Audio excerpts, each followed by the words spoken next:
परमाणु परीक्षण किए, जिससे पूरी दुनिया को यह फिक्र होने लगी कि इन दो पड़ोसियों के बीच परमाणु युद्ध छिड़ सकता है। इसी वजह से भारत के प्रधानमंत्री अटल बिहारी वाजपेयी लाहौर गए और पाकिस्तान के प्रधानमंत्री नवाज शरीफ से बात करके लाहौर डिक्लेरेशन जारी किया, जिससे कश्मीर की समस्या खत्म होने की उम्मीद बढ़ गई। लेकिन इस दौरान पाकिस्तान के सेना प्रमुख जनरल परवेज मुशर्रफ कहीं भी नजर नहीं आए, क्योंकि उन्होंने कुछ और पाकिस्तानी जनरल्स के साथ मिलकर ऑपरेशन बद्र शुरू कर दिया था, जिसका मकसद था पाकिस्तान के जवानों के अलावा कुछ और लोग भी लाइन ऑफ कंट्रोल से भारत में घुसपैठ करें।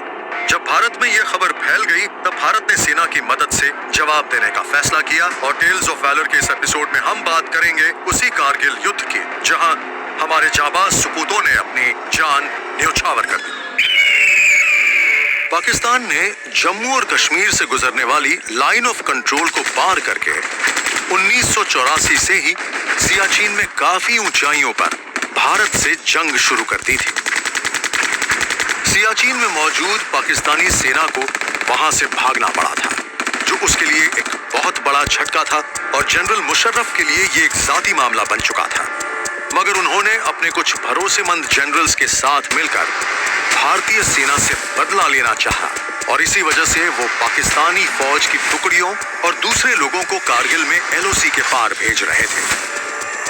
1984 में हमने सियाचिन के उस इलाके से पाकिस्तानी फौज को बिल्कुल खदेड़ दिया था और उसके बाद से आज तक वहां हमारा ही कब्जा है। मगर ये बात उन्हें आज भी चुभ रही है। कह सकते हैं कि ये उनके मानसिक दिवालियेपन का सबूत था। पाकिस्तानी फौज के बारे में बहुत कुछ कहा गया है और उसकी सबसे ज्यादा निंदा की बेनजीर भुट्टो और दूसरे नेताओं ने। ये भी एक बड़ी वजह थी कि उन्होंने फिर से इतनी बड़ी भूल करने की हिम्मत की। ऑपरेशन बद्र के जरिए पाकिस्तान लेह, लद्दाख और सियाचिन में भारत की सप्लाई लाइन को काटना चाहता था, ताकि भारत कश्मीर मुद्दे पर समझौता करने को तैयार हो जाए। मगर पाकिस्तान की योजना पुख्ता नहीं थी और सिर्फ कल्पना पर आधारित थी और उसने अतीत में की हुई अपनी गलतियों से कोई सबक नहीं सीखा था।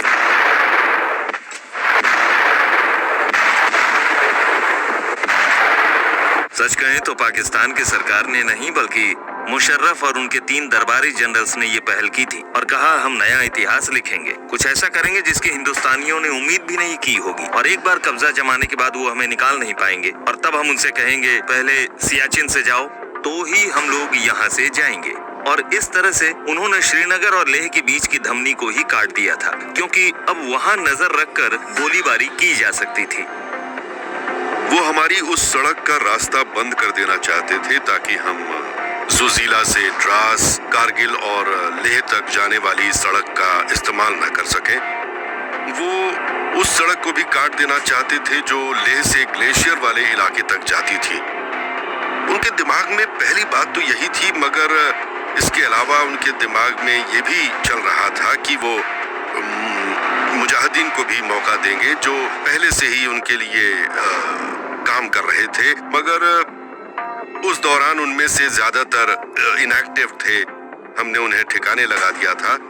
उनके दिमाग में तीसरी बात ये थी कि कश्मीर मुद्दे को अंतर्राष्ट्रीय स्तर पर उठाया जाए और मेरे ख्याल से वो शायद एक बार फिर से तुर्तुक पर कब्जा भी करना चाहते थे। तुर्तुक एक छोटा सा शहर है जिसे हमने 1971 में अपने कब्जे में ले लिया था। पाकिस्तानी फौज ने फरवरी 1999 से ही एलओसी के उत्तर में अपने ट्रूप्स भेजने शुरू कर दिए थे और उन्हें ऊंचाई पर लड़ने की ट्रेनिंग भी दी जा रही थी। इस ऑपरेशन के लिए पाकिस्तान ने अपनी नॉर्दर्न लाइट इन्फेंट्री से ही ज्यादातर जवान लिए थे, जो गिलगिट बल्तिस्तान रीजन के थे। हालांकि अप्रैल तक पाकिस्तानी फौजी मुजाहिदीनों के भेस में घुसपैठ करने लगे थे, लेकिन भारत की इंटेलिजेंस एजेंसीज को इस बात की भनक तक नहीं लगी कि भारत के इस क्षेत्र में पाकिस्तानी गतिविधियां बढ़ रही हैं। ये इंटेलिजेंस की बहुत बड़ी चूक थी। काफी समय तक हमें ये पता ही नहीं लगा कि पाकिस्तानी हमारे इलाकों में घुसपैठ कर चुके हैं और उन्होंने उन ऊंचे इलाकों पर कब्जा कर लिया है। 6 मई 1999 को स्थानीय गडेरियों ने भारतीय सेना को खबर दी कि बटालिक सेक्टर की चोटियों पर पाकिस्तानी फौजी घुस आए हैं। इसके बाद कैप्टन सौरभ कालिया के नेतृत्व में 6 जवानों का एक गश्ती दल घुसपैठ की पुष्टि करने गया, मगर उन्हें पकड़ लिया गया, बहुत टॉर्चर किया गया और मार डाला गया। ये बात साफ हो चुकी थी कि पाकिस्तानी वहां लंबी लड़ाई के इरादे से आए हैं, पूरी तरह तैयार। भारतीय सेना हमेशा से इस बात पर जोर देती रही है कि सेना के अफसर हमेशा नम्रता से पेश आएं और बड़े सम्मान से अपनी मिसाल से जवानों को प्रेरित करें। लेकिन दुर्भाग्यवश पाकिस्तानी सेना के बारे में ऐसा नहीं कहा जा सकता, खासकर शहीद लेफ्टिनेंट कालिया के मामले में, क्योंकि उनके गश्ती दल को घात लगाकर पकड़ा गया, टॉर्चर किया गया और इतनी बेरहमी से मारा गया कि जब उनके शव भारत को सौंपे गए तब उस वक्त भारतीय विदेश मंत्री श्री जसवंत सिंह ने कहा कि ये मध्यकालीन बर्बरता की निशानी है। उससे भी घिनौनी हरकत तो कारगिल युद्ध के दौरान की गई, जब बर्फ से ढके जंग के मैदान में वो अपने ही कई मुर्दा जवानों की लाशें छोड़कर भाग गए, जिनका अंतिम संस्कार भारतीय सेना ने पूरे सम्मान के साथ किया। अब सवाल ये था कि कोई ऐसी फौज कभी जंग जीत सकती है जो अपने ही जाबाज जवानों की कद्र ना कर सके। इसके कुछ समय बाद ही भारतीय सेना ने सरकार का आदेश मिलने के बाद ऑपरेशन विजय शुरू किया और उसका मकसद था उन इलाकों पर दोबारा कब्जा करना और पाकिस्तानियों को लाइन ऑफ कंट्रोल के आसपास से बाहर निकालना। इन ऑपरेशंस में भारत ने युवा अधिकारियों को बुलाया जिन्हें नया नया कमीशन मिला था और वो अपने जवानों के लिए एक मिसाल बन गए। मई 1999 के मध्य तक 11 राजपूताना राइफल्स के कुछ एड हॉक ट्रूप्स को तुर्तुक भेजा गया, जबकि उनकी बटालियन को कमांडिंग ऑफिसर के नेतृत्व में सियाचिन ग्लेशियर पर भेज दिया गया। इसके बाद इन एड हॉक ट्रूप्स को तुर्तुक लुंगा तक मार्च करने को कहा गया ताकि वो LOC पर पॉइंट 5590 और उसके आसपास के इलाकों की हिफाजत के लिए मोर्चा संभाल सकें और वहां गश्त कर सकें। तुर्तुक बेहद अहम जगह थी क्योंकि सियाचिन तक जाने का करीब 1/3 रास्ता इसी इलाके से होकर गुजरता था।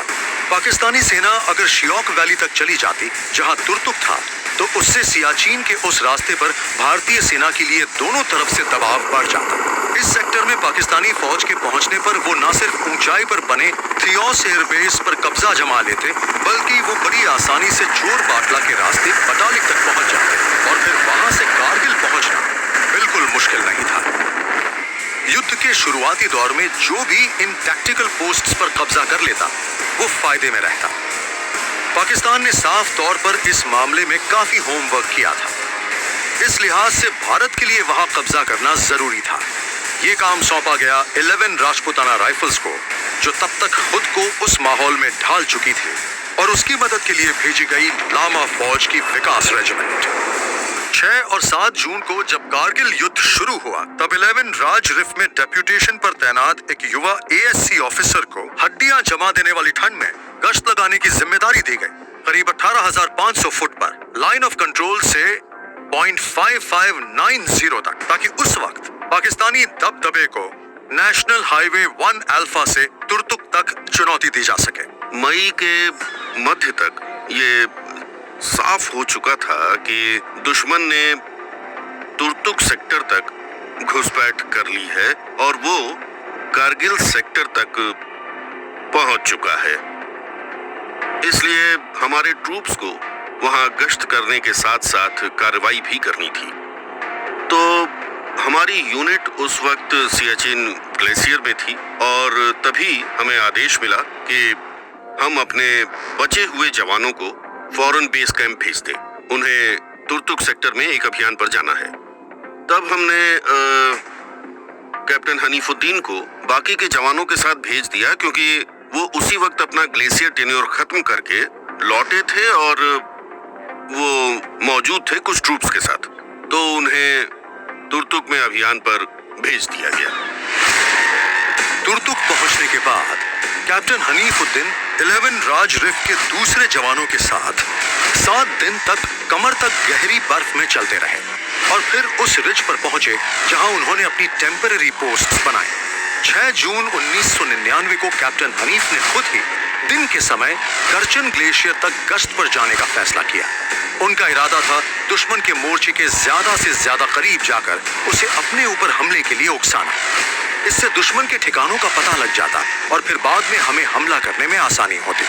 जो पहला काम कैप्टन हनीफ को और उनकी टीम को दिया गया था वो था तुर्तुक गांव से करचन ग्लेशियर तक जाने वाली सड़क की निगरानी करें और फिर पॉइंट 5590 और सैडल तक जाएं, जो कि पाकिस्तान से लगी एलओसी के पास नदी के किनारे मौजूद था। और ये देखकर वहां पर पता करें कि क्या 5590 सैडल पॉइंट 5720 और उसके आसपास के इलाकों पर पाकिस्तान ने कब्जा कर लिया है। और अगर वहां पाकिस्तानी फौज मौजूद है तो ये भी अंदाजा लगाएं कि वहां पर उनकी अनुमानित संख्या कितनी है और उस ऊंचाई पर वो अपने फौजियों का डिप्लॉयमेंट कैसे कर रहे हैं और उनकी सोच क्या है। नायब सूबेदार मंगरेज सिंह और 7 दूसरे अधिकारी इस अभियान पर कैप्टन हनीफ के साथ गए। जैसे ही कैप्टन हनीफ अपने साथियों के साथ दुश्मन के करीब पहुंचे, उसने अचानक ही भारतीय टुकड़ी पर हमला कर दिया। कैप्टन हनीफुद्दीन की योजना कामयाब रही और उनके गश्ती दल ने पॉइंट 5590 और एरिया सैडल में दुश्मन के कुछ बंकर्स और उसके हथियारों की लोकेशन देख ली। इस दल का मूल मकसद तो पूरा हो गया था, लेकिन तब तक कैप्टन हनीफुद्दीन और उनकी टीम दुश्मन की नजर में आ चुकी थी। पाकिस्तानियों ने कैप्टन हनीफ की गश्ती दल पर बेतहाशा गोलाबारी शुरू कर दी, जिसमें नायब सूबेदार मंगरेज और राइफलमैन परवेश घायल हो गए। घायल कैप्टन हनीफ ने अपने मोर्चे से हटने से इनकार कर दिया और अपने जवानों को सुरक्षित जगह जाने का आदेश दिया। कैप्टन हनीफुद्दीन ने दुश्मनों की नाक में दम कर रखा था, मगर तभी उनकी गोलियां कम होने लगी थी और तब वो खुले में बाहर निकल आए ताकि दुश्मन को ज्यादा आसानी से मार सके। दुश्मन की गोलियों ने उनके शरीर को छलनी कर दिया और फिर बेजान कैप्टन हनीफ पत्थरों पर गिर गए। ये जाबाज बड़ी दिलेरी से पाकिस्तानियों से लड़ता रहा और बुरी तरह से घायल भी हो गया और आखिरकार उसने दम तोड़ दिया और उसके गश्ती दल ने उस जगह पर मोर्चा संभाले रखा जहां उन्हें भेजा गया था। वो दुश्मनों से लगातार लड़ते रहे और उनकी बहादुरी को सम्मान देने के लिए भारतीय सेना ने उस इलाके को सब सेक्टर हनीफ घोषित कर दिया और इस बहादुर अफसर को मरणोपरांत वीर चक्र दिया गया। आज हम जिसे सब सेक्टर हनीफ कहते हैं वो पहले सब सेक्टर वेस्ट था और वो सियाचिन ग्लेशियर के दक्षिणी भाग में है। और हनीफ उसी इलाके में 11 राज रिफ यानी राजपुताना राइफल्स के अपने जवानों के साथ गश्त के लिए गए थे और उन्हें एक खास ऊंचाई पर कब्जा करने के लिए भेजा गया था। वो बिल्कुल खड़ी चढ़ाई थी और ऐसा ही था जैसे एक बर्फ की दीवार पर चढ़ना, मगर रास्ते में ही उन पर गोलियां चलाई गईं। पर वो घायल होने के बाद भी अपने मोर्चे पर डटे रहे और अपने दल का हौसला बढ़ाते रहे और इसी जोश में वो सब भी उस मोर्चे पर कुर्बान हो गए। उतने घायल होने के बाद भी उन्होंने जिस तरह से सबका हौसला बढ़ाया था वो काबिले दाद है। और फिर उनका जो शव है वो एक दर्रे में जा गिरा। उनका शव ढूंढने में ही हमें 40 दिन लग गए। जिस तरह उन्होंने अपनी टीम का नेतृत्व किया था उसे देखते हुए सभी ने एकमत से उस सब सेक्टर का नाम सब सेक्टर हनीफ रख दिया। 7 जुलाई 1999 को कैप्टन हनीफ की शहादत के बाद उनका शव तुर्तुक के बर्फीले इलाके से निकालना भी मुश्किल था, क्योंकि दुश्मन लगातार गोलाबारी कर रहा था। तब तक 11 राज रिफ का सियाचिन में कार्यकाल भी पूरा हो गया था, मगर commanding officer colonel Anil Bhatia इस बात से बहुत नाराज थे। मेरे लिए पहला काम था अपने शहीद जवानों के शवों को वापस लाना। मुझे करीब 7 दिन लगे और फिर मैं तुर्तुक से जांगपाल और फिर जांगपाल से करचन ग्लेशियर तक गया। उस इलाके के चप्पे चप्पे को छान मारा। फिर मैंने उनके शवों को निकालने की योजना बनाई। मैं जब जांगपाल वापस आया तब तक बाकी के ट्रूप्स जो तुर्तुक गांव में जमा थे वो भी जांगपाल आ गए और फिर हमने वहां पर एक योजना बनाई, एक तरह से एक रिस्क लिया कि हम अपने शहीदों के शव वहां से वापस कैसे ला पाएंगे। ये सच में मुश्किल काम था। हमने जवानों से वॉलंटियर करने को कहा और ये देखकर हैरान रह गए कि हमारे सामने वॉलंटियर्स की लाइन लगी है। ऑफिसर्स वॉलंटियर कर रहे थे, जीसीओज भी इसके लिए तैयार थे और दूसरे जवान भी। और उन्होंने कहा कि हम अपने साथियों के शव लाने जाएंगे जिन्होंने खुद का जीवन कुर्बान कर दिया, वो भी अपने वतन के लिए, अपनी रेजिमेंट के लिए और अपनी यूनिट के लिए। 18 जुलाई को 11 राज रिफ के जवान अपने साथियों के शव निकाल लाए और पूरे सम्मान के साथ उनका अंतिम संस्कार किया। मगर 11 राज रिफ के लिए अभी भी एक काम बचा था। कर्नल अनिल भाटिया ने अपने साथियों की शहादत का बदला लेने का फैसला किया और दुश्मन को पॉइंट 5590 से खदेड़ने के लिए ऑपरेशन हनीफ शुरू किया। 11 राजपूताना राइफल्स, मैं उसका कमांडिंग ऑफिसर था, इसलिए मैंने ठान लिया था कि मैं उस चोटी, मेरा मतलब है 5590 और सैडल के साथ साथ हर उस जगह पर कब्जा करेंगे जहां भी दुश्मन होगा। कंपनीज को अलग अलग जिम्मेदारियां दी गई। एक कंपनी की जिम्मेदारी थी रात में वहां जाना और रात के अंधेरे में वहां जाना और पॉइंट 5590 पर कब्जा करना। दूसरी कंपनी को भेजा गया एरिया सैडल पर। तीसरी कंपनी पॉइंट 5720 पर कब्जा करने गई, जो पॉइंट थोड़ा और आगे है। और चौथी कंपनी वो रिजर्व कंपनी थी, किसी अप्रत्याशित हालात से निपटने के लिए, क्योंकि हमें सामने से हमला करना था। दुश्मन के जवान वहां सैडल 5590 5720 पर छिपे बैठे थे और वो वी कट से दबदबा बनाए हुए थे। हमने एक ऐसा रास्ता चुना जो उस पहाड़ से होता हुआ, मतलब रिज लाइन से ठीक दुश्मन के पीछे जाता था। अगर हम सामने से हमला करते तो वो एक तरह से कहा जाए तो कत्लेआम होता। वहां से हम 5590 पर गए, पहले 5590 पर कब्जा किया और फिर उसके बाद हम बढ़े सैडल पॉइंट की तरफ।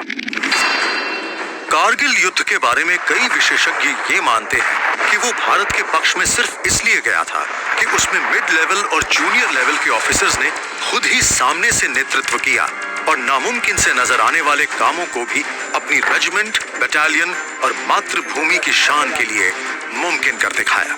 दुश्मन ने उस ऊंचाई पर भी उन जाबाजों के लिए सजदा किया जिन्होंने गजब की बहादुरी से उन्हें कड़ी टक्कर दी थी। इस युद्ध में एक और बात बाजी पलटने वाली थी। सेकंड राज रिफ ने 12 जून को 1999 में तोलोलिंग पर कब्जा कर लिया था।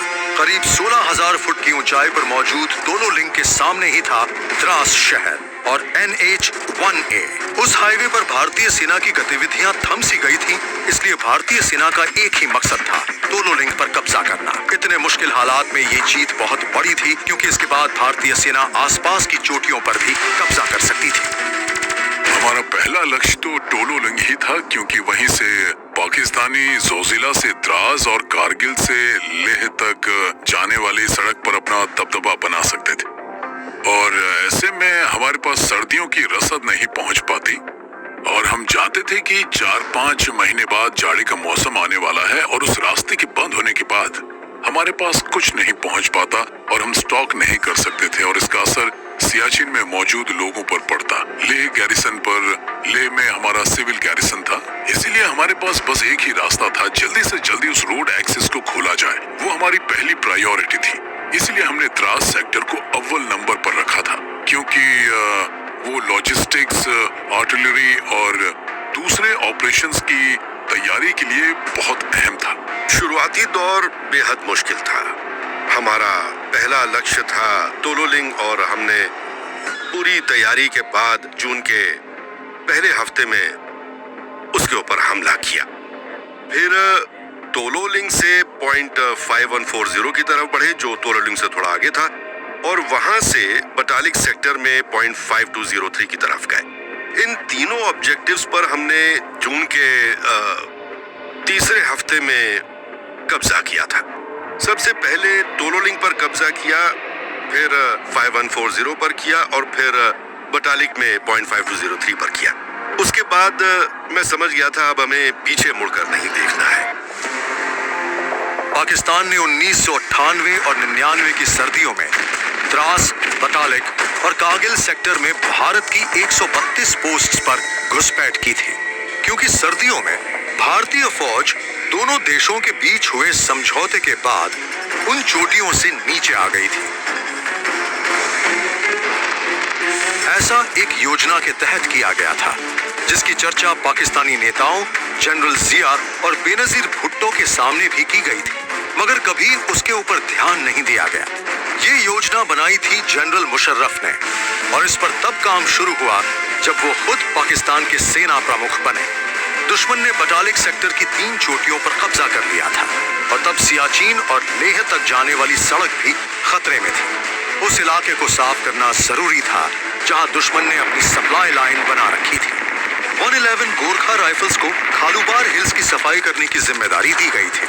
111 गोरखा राइफल्स मई 1999 में ही सियाचिन ग्लेशियर से लौटी थी, और वो किसी ऐसी जगह पर जाना चाहती थी जहां शांति हो, लेकिन 8 मई 1999 को उन्हें यालदोर जाने का आदेश मिला। इस यूनिट ने दाह यालदोर एक्सिस पर 11 मई तक कब्जा कर लिया था, और 1 जुलाई को इस बटालियन ने कुकरथांग के आसपास मौजूद दुश्मनों पर हल्ला बोल दिया। खून का कर्ज चुकाने से पहले अगर मेरी मौत भी मेरे सामने आ गई तो मैं उसे मार डालूंगा। ये बात इस युवा कैप्टन मनोज पांडे ने की थी कारगिल युद्ध से काफी पहले, और उस युद्ध के दौरान इस 25 साल से भी कम उम्र के जाबाज नौजवान ने बड़ी निडरता से अपने गोरखा ट्रूप्स को लेकर एक से दूसरे पिकेट तक जाकर जहां भी पाकिस्तानी घुसपैठिए थे उन सबको, यानी 11 सैनिकों को अपनी बेयनेट और ग्रेनेड्स के हमलों से मार गिराया। लेकिन आखिरकार चौथे पिकेट पोस्ट पर पाकिस्तानियों ने एक मीडियम मशीन गन से इसके सिर में गोली मारकर इस जांबाज को शहीद कर दिया। लेकिन तब तक कैप्टन पांडे कारगिल युद्ध के एक और अमर नायक बन चुके थे, जिन्हें मरणोपरांत परमवीर चक्र से